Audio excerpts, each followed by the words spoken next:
Well, good morning. Here it is. It's Thursday, and so been saying, for quite some time. I like to say we're now on the downhill slide to the weekend. We're past the midway point of this week. Today, of course, is August the 3rd. It's kind of a hard date for me to forget because this is the day that Angie and I were married.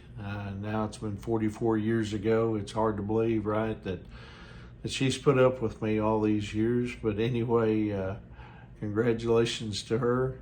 Anyway, I hope you had a good Wednesday. I hope that you had were able to be productive and get some things done. But again, as we always can say, we've got a brand new day that God has blessed us with here with this morning, and I hope you're doing well. And anyway, hope you're ready for the opportunities that God has prepared for you today. This morning, I want to bring a devotional entitled "Short-Sighted Prayers." It was Jesus who gave his disciples, James and John, the nickname Sons of Thunder, as in Mark chapter 3, verse 17. Now, here's the deal. You don't get a nickname like that without reason.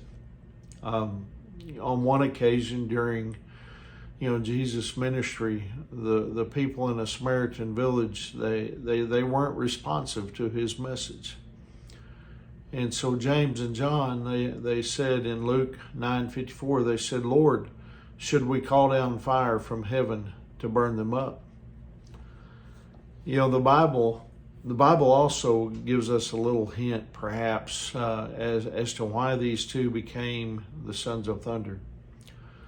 One day, their mother, Salome, she approached Jesus with her sons and a request.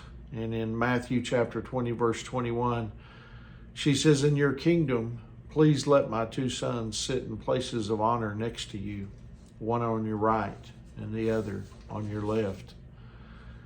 But Jesus then told them in the very next verse, in verse 22, he said, "You don't know what you're asking. Are you able to drink from the bitter cup of suffering I am about to drink?" Now, what was this cup?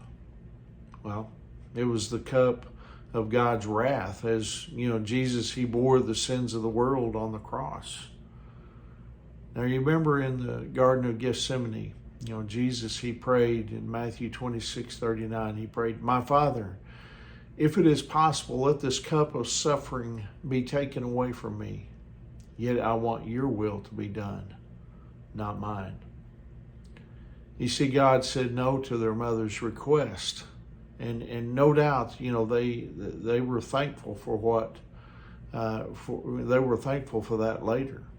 I mean, after all, Salome was there at the crucifixion of Jesus. And as she stood at the foot of the cross, she would have seen the two criminals who hung on crosses to the right and left of Jesus. If God has said no to your prayer recently, don't think that it's necessarily a bad thing. Listen, it could be a very good thing, because God, he loves you and he sees the big picture. There's been some times in my life that God said no to a job here and there or different things, and as I look back, I'm so thankful, because God brought better things in the end. You see, there's a place for faith and prayer. But God, here's the deal. He may overrule our requests, especially when we ask for something that's possibly going to harm us.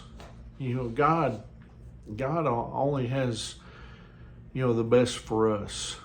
He has the best, things for us if we'll just be obedient and we'll follow him and truly bow to his sovereignty in our lives and allow him to work in our lives. And yeah, sometimes he's going to say no.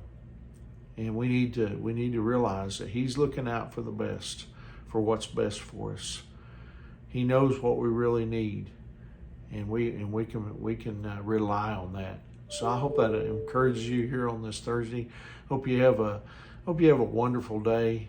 Remember, Angie and I, we love you guys, and we're praying for you.